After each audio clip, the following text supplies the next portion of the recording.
함께 기도하니 감사하고 리빌딩 60일 동안 또 이렇게 함께 모여서 기도한 이것은 또 이번 주도 끝이 아니라 전 시작점이 되는 줄 믿습니다. 우리 모두에게 그런 은혜가 있길 바랍니다. 빌립보 교회는 바울 사도의 두 번째 전도 여행 중이었던 주 51년경에 유럽에 세워진 최초의 교회였습니다. 이제 그로부터 약 10년이 지난 지금 사도는 로마의 감옥에 갇힌 채 사랑하는 빌립보 교인들에게 지금 편지를 쓰고 있습니다. 빌립보는 사도가 쓴 서신 중에 사실 가장 밝고 경쾌한 그리고 기쁨에 가득 찬 그런 편지입니다.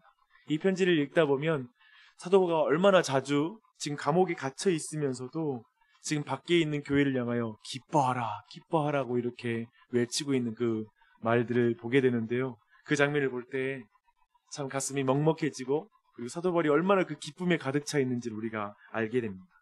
왜냐하면 이 기쁨은 그들이 어떤 형편에 있든지 빼앗길 수 없는 그런 기쁨이기 때문에 그렇습니다. 어떤 형편에 있든지 빼앗길 수 없는 기쁨, 이게 진짜 기쁨이죠. 주 안에 사랑하는 여러분, 기쁨에는 두 종류의 기쁨이 있는 것 같습니다. 내가 행하여 내가 원하는 것을 얻어낼 때 그때 얻는 기쁨 말입니다.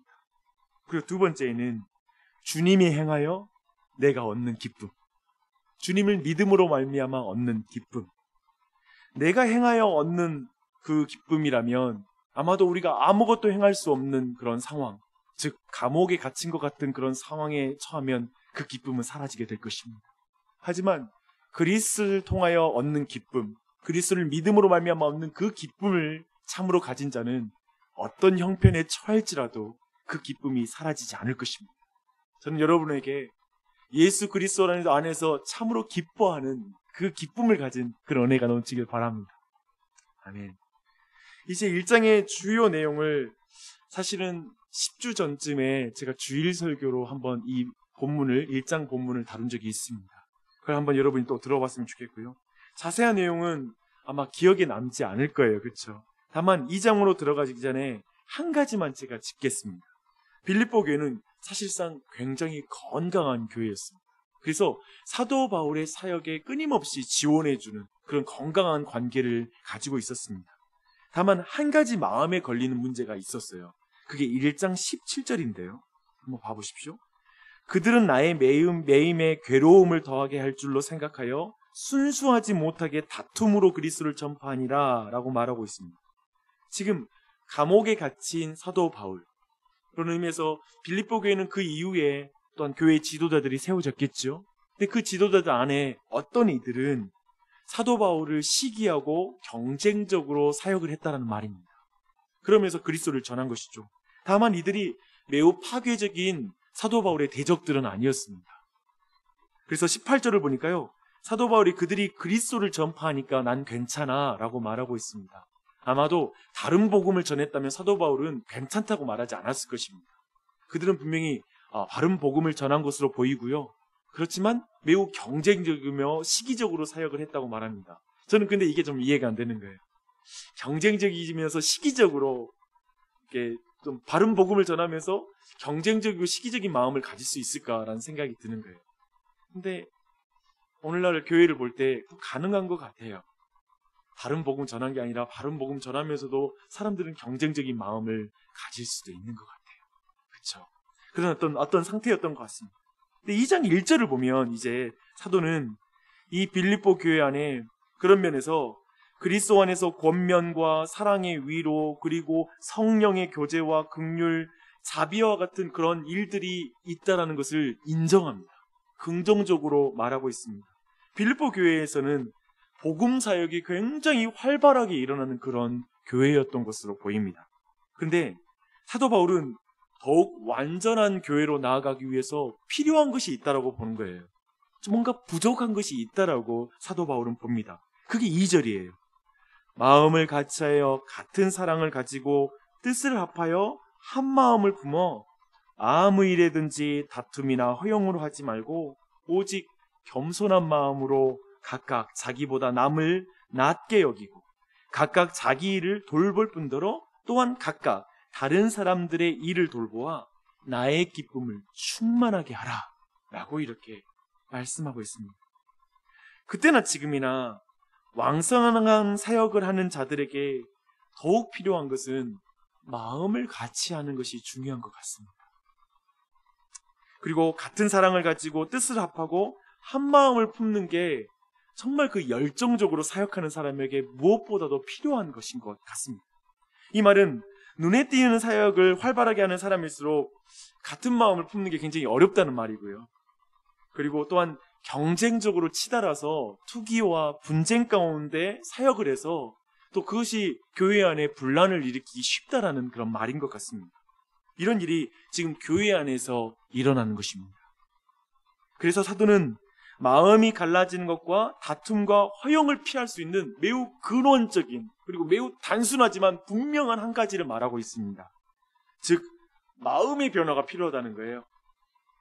사람의 교만한 마음이 겸손한 마음이 되는 것, 그게 마음을 같이 품고 사랑으로 서로 하나 되어서 그 모든 투기와 분쟁을 극복할 수 있는 매우 근원적인 마음이라고 지적하고 있습니다.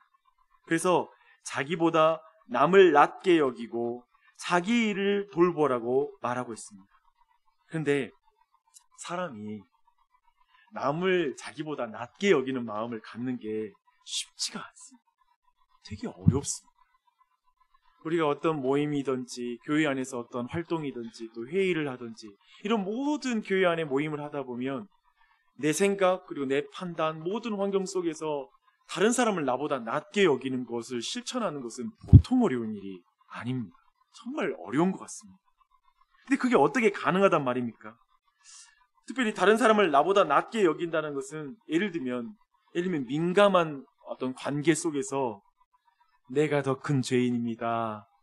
나보다 더 큰 죄인은 없습니다. 당신은 나보다 낫습니다. 이런 마음을 갖는 거거든요. 이 말은 습관적이고 형식적으로 제가 잘못했습니다. 이렇게 말하는 것이 겸손하다는 것이 아닙니다. 또한 겸손하다는 것은 겸손한 사람은 늘 상대보다 또한 더 큰 죄를 짓는다는 말도 아닙니다. 그래서 늘 내가 너보다 더 큰 죄를 져 이렇게 생각하라는 것도 아닙니다. 겸손한 사람은 늘 다른 사람을 좋게 보려는 경향이 있고요. 그리고 용서하려는 마음의 경향을 띠게 됩니다. 그렇게 다른 사람을 좋게 보려고 하고 그리고 다른 사람을 용서하려고 하는 경향을 가진 사람은 반드시 자신의 죄를 더 크게 보고 상대의 죄를 좀 더 가볍게 보는 경향을 띠게 됩니다. 어떻습니까? 이게 바로 이제 자기보다 남을 낮게 여기는 마음이거든요. 여러분, 이런 마음을 갖는 게 쉬울까요? 도대체 어떻게 이런 마음을 가질 수 있단 말입니까? 사도 바울은 이렇게 말합니다. 오직 한 가지, 그리스도의 마음을 품으십시오. 오직 한 가지, 그리스도를 본받으십시오. 이 말을 하는 것입니다. 그래, 내가 겸손해야지.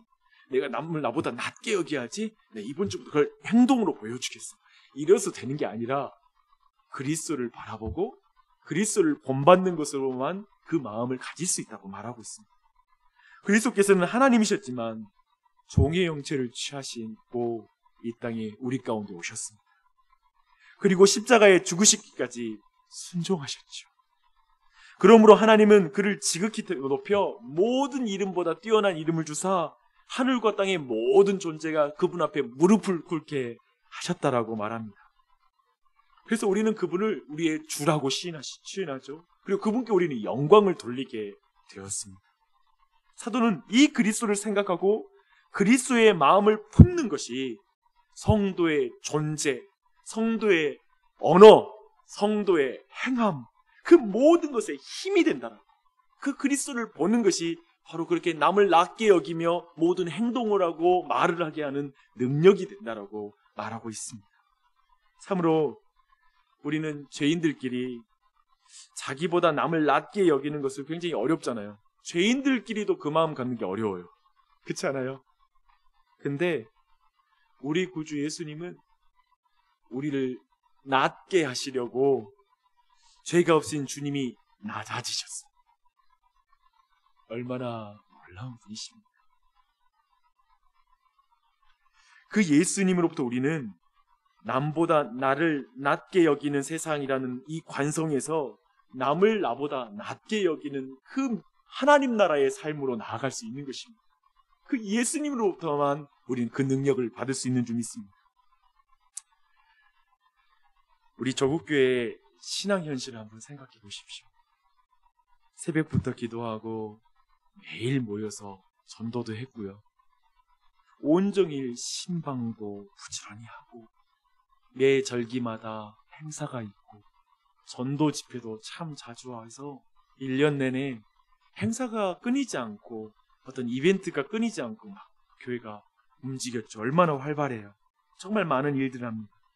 근데 일도 많이 하는데 참 분쟁도 많았던 것 같습니다. 모두 그리스도를 전하려고 막 하죠. 그것을 저는 부정하고 싶지 않아요. 정말 그리스도를 전파하고 싶어하는 그 열정이 정말 많았습니다. 근데 그렇게 하는 만큼 분열도 참 많았던 게 교회의 모습인 것 같습니다. 열정이 부족해서 그럴까요? 열정이 많으면 하나가 될 수 있을까요? 사도 바울은 사랑이 부족하면 교회가 분열된다고 말합니다. 도리어 사랑을 강조하죠. 사역이 부족해서 교회가 하나가 되지 못한 것일까요? 아니요. 겸손함이 부족해서 교회가 온전치 못하다고 말하고 있습니다. 교회가 사역과 열정으로 활발한데 사랑과 겸손이 부족하면 분쟁도 많고 다툼도 많아지는 게 교회이지 않습니까? 그렇다면 여러분, 이거에 대한 해법은 뭘까요? 사역과 열정을 없애버릴까요? 교회의 활동을 다 없애버려. 그러면 교회가 겸손해질까요? 교회가 하나가 될 수 있을까요? 사도 바울은 그런 해법을 우리에게 주지 않습니다. 사도 바울은 이렇게 말합니다. 예수 그리스도를 본받아라. 예수 그리스도를 바라봐라. 라고 말하고 있는 것입니다. 담임 목사는 늘 목사의 관점으로 교회를 바라보게 되는 것 같습니다. 그래서 사실 많은 저를 포함해서 모든 목사님들은 아마도 교회가 좀 더 열정적이길 바라는 것 같아요. 그리고 서로 권면이나 사랑이나 위로와 교제, 긍휼과 자비가 교회 안에 풍성하게 일어나는 것. 그런 활동들이 풍성해지는 거 보면 그렇게 기쁠 수가 없습니다. 오늘 2장 1절에 있는 그 활동들 말입니다. 쉽게 말해서 활발하고 역동적인 교회가 됐으면 좋겠다라는 마음을 늘 갖고 있습니다. 그러다 보니 일꾼들이 더 많아졌으면 좋겠어요. 교회에 기둥과 같은 일꾼들이 많아졌으면 좋겠습니다. 다들 이런 조건이 갖춰지면 좋은 교회라고 생각하기 쉬운 것 같습니다. 맞습니다. 지금 아까 말한 것처럼 사도 바울은 이것들을 긍정합니다. 너희들에게 이런 모습이 있어서 난 너무 좋다라고 사도 바울도 긍정하고 있습니다. 하지만 거기에 겸손함이 더해져야 된다고 말합니다. 겸손함으로 겸손함을 기초로 그 모든 일이 세워져야 된다라고 말하고 있습니다. 그런데 이 겸손함은 사람의 힘으로 됩니까? 의지로 됩니까? 그게 아니라는 걸 말하는 것이죠. 예수 그리스도를 바라볼 때, 예수 그리스도만을 붙잡을 때 그것으로 교회가 온전히 세워진다고 말하는 것입니다. 저는 나주 혁신 장로교회에 저는 그리스도를 본받는 사람들이 많아지는 것, 그게 제일 중요한 것 같아요. 그래서 그 그리스도를 본받는 사람들이 그리스도의 겸손함을 드러내는 것을 보면서 사람들이 또 그 직분자와 그리고 그렇게 섬기는 사람을 통해서 또 그리스도를 본받는 거예요. 그러면 얼마나 아름다운 교회가 될까? 그래서 목사를 볼 때에도 예수가 보이고 교회 직분자를 볼 때에도 예수가 보이고 그런 교회, 사람이 튀지 않고 그리스도가 보이는 교회 되면 얼마나 행복할까 싶습니다. 그래서 저도 이런 말씀으로 조율을 해요. 역동적인, 활동적인 교회 되어야 되는데 아니야. 우리 교인들이 예수를 본받게 계속 인도해야 돼. 다 그쳐서 막 활동하게 만드는 게 아니라 예수를 더 본받읍시다. 그렇다고 해서 우리가 활동이 없는 교회가 아니라 예수 본받고 열심히 섬기십시다. 열심히 우리가 부지런히 희생하고 섬깁시다. 라고 말하는 그런 사역을 해야 되겠다. 또 예수님 본받고 조율을 합니다. 여러분, 이번 주 자녀를 그리고 배우자를 그리고 교회를, 그리고 이웃을 생각할 때 그리스도를 바라보십시오. 그 그리스도를 통하여 모든 능력을 받아 겸손하게 섬기는 삶, 그렇게 예수를 본받아 그 일을 나타내는 여러분 되시기 바랍니다. 그렇게 이 아침에 기도하십시오. 특별히 우리 교육자 청빙 과정 속에 있는데요, 주님께서 하나님 예비하신 분을 만날 수 있도록 기도해 주시고, 지금 휴가 중인 또 정재훈 목사님 잘 다녀올 수 있도록 또한 기도해 주시기 부탁드립니다. 오늘 특별히 손동균 타운을 위해서 기도하는데요, 그 타운을 위해서 또한 기도해 주십시오. 기도하겠습니다. 하나님 아버지, 너무나 감사합니다. 이 아침에 우리를 흔들어 깨워주시사 주님 앞에 나와서 기도할 수 있게 해주시니 감사합니다. 하나님,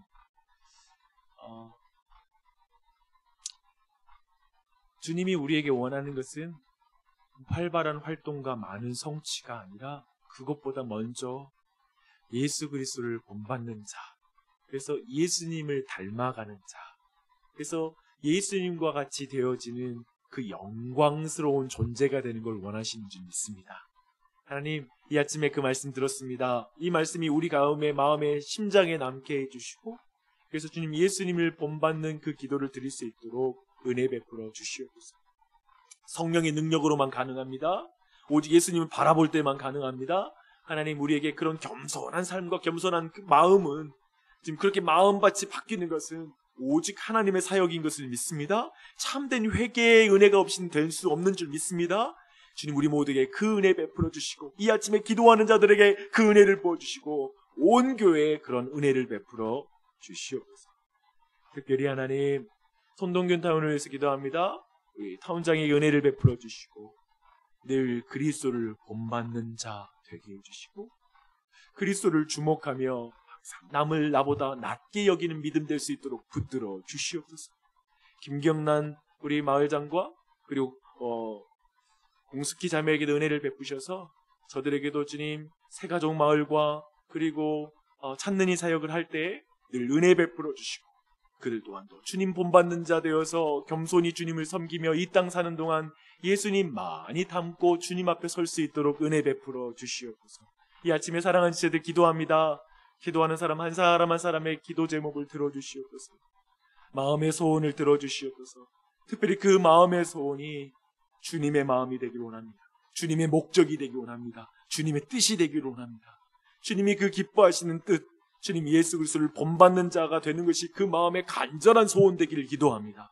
그러한 기도를 드릴 때 그의 가정과 자녀와 그리고 주님 배우자와 그리고 온 교회 우리의 기도를 통하여 놀라운 복이 이루어지게 하여 주시옵소서. 하나님의 은혜가 넘쳐서 이 교회에 하나님을 본받는 자가 많아지게 하여 주시고, 그 가운데 참된 교회 되어 주님 기쁘시게 하는 교회 될 수 있도록 은혜 베풀어 주시옵소서. 특별히 하나님 정재훈 목사님과 은혜 주시고, 주님 여러 가지 또 휴식을 취하고 또 가정을 돌보고 하는 과정 가운데 은혜 주시고, 돌아오는 발걸음 안전하게 인도해 주시옵소서. 또한 주님, 우리 홍강도사님, 우리 둘째 아이가 요로 감염 때문에 또한 응급실에 가고 병원에 갔다 주님 돌아왔습니다. 주님 아이를 어린아이옵니 주님께서 그 몸을 만져주시고 모든 감염으로부터 보호해 주시고 그 아이를 강건케 지켜주시옵소서.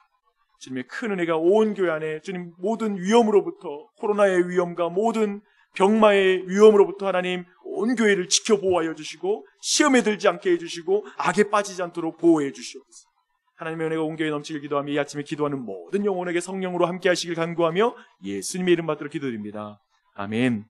하나님 감사합니다.